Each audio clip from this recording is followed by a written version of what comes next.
LA Mayor Karen Bass throwing her support today behind Antonio Villaraigosa as he campaigns to become the next governor of California.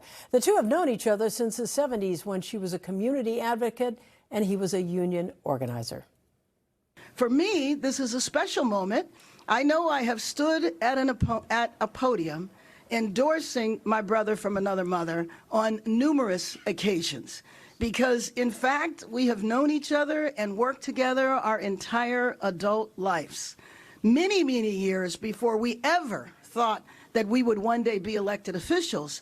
But when we were fighting on issues that were common to South LA and to East LA, we have always believed that the way you bring about change is you do it together.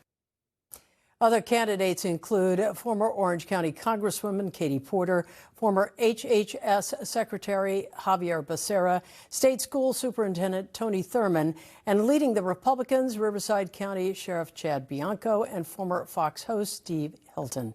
Joining us live in studio right now is former LA Mayor Antonio Villaraigosa. Thanks so much for joining us tonight. Colleen, great to see you. Nice to see you. No surprise here, Mayor Bass endorsed you. How will this help your campaign? You know, Tom Bradley got elected with a coalition. I was fortunate enough to get elected with a very similar one. This is one pillar in that coalition. It wasn't just Mayor Bass, a friend for 50 years, and more importantly, somebody I've worked with over the decades, but the council president, Marquise Dawson, the two other council members, Heather Hutt and Curran Price, the mayor of Compton, about 30 pastors, African-American pastors from different denominations. We're going to put a coalition together, a coalition of people that understand that affordability is the biggest issue facing Californians right now. This is a state with enormous possibilities, but big challenges. And one of the challenges that we're the fourth largest economy in the world with the highest effective poverty rate. People are up to here. Highest gas prices, second highest utility costs, gone up 60% in the last 6 years, and housing prices that are the highest in the country. Our kids can't go, it used to be that homeownership was part of the American dream for our kids. The nightmare is 3 roommates and an apartment somewhere, maybe close to work. And you think this coalition and getting elected will change all of that? Well, look, I'm not living in La La Land, but let's go back. When I got elected mayor, LA was one of the most violent big cities in the country. When I left, it was 1950 safe, nearly 50% drop in crime. Schools, 1 out of 3 schools were failing. When I left, it was 1 out of 10, a 60% increase in the graduation rate. There were cranes all over downtown.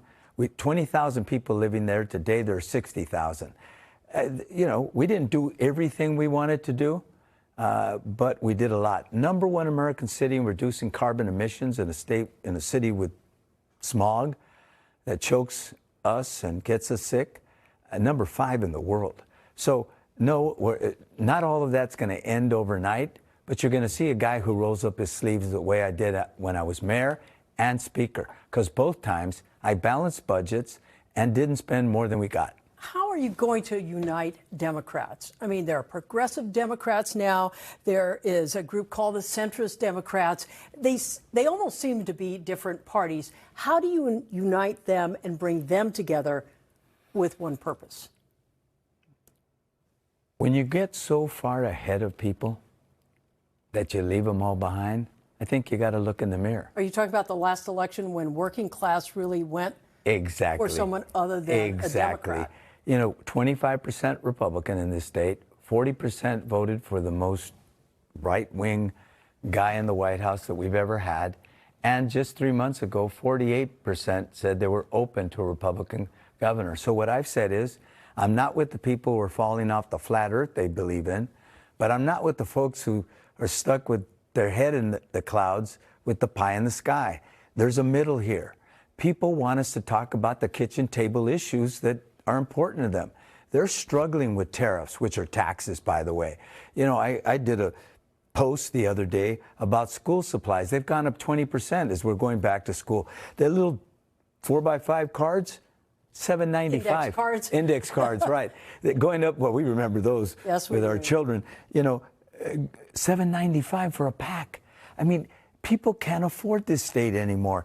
And I'm focused on it like a laser beam, like I was when I was mayor and speaker before that. The mayor endorsed you, Mayor Bass endorsed you today. How much of that do you think goes a long way towards reintroducing you to perhaps people who don't remember when you were mayor here? And you talk about this coalition. What's that going to do? Well, first of all, endorsements are important. You know, having support of a broad cross-section of LA and California are going to be important. I'm spending a lot of time in the Bay Area. I'll be there next week. I've been on an affordability tour. I was in Palm Springs. I was in Santa Barbara. I've been here in LA. I'm going back up to the Bay Area. I've got a lot of work to do. This is not going to be easy, but I think people want a course correction. They want somebody focused on the issues they care about, and that's affordability. They want to make sure that they could afford a college education.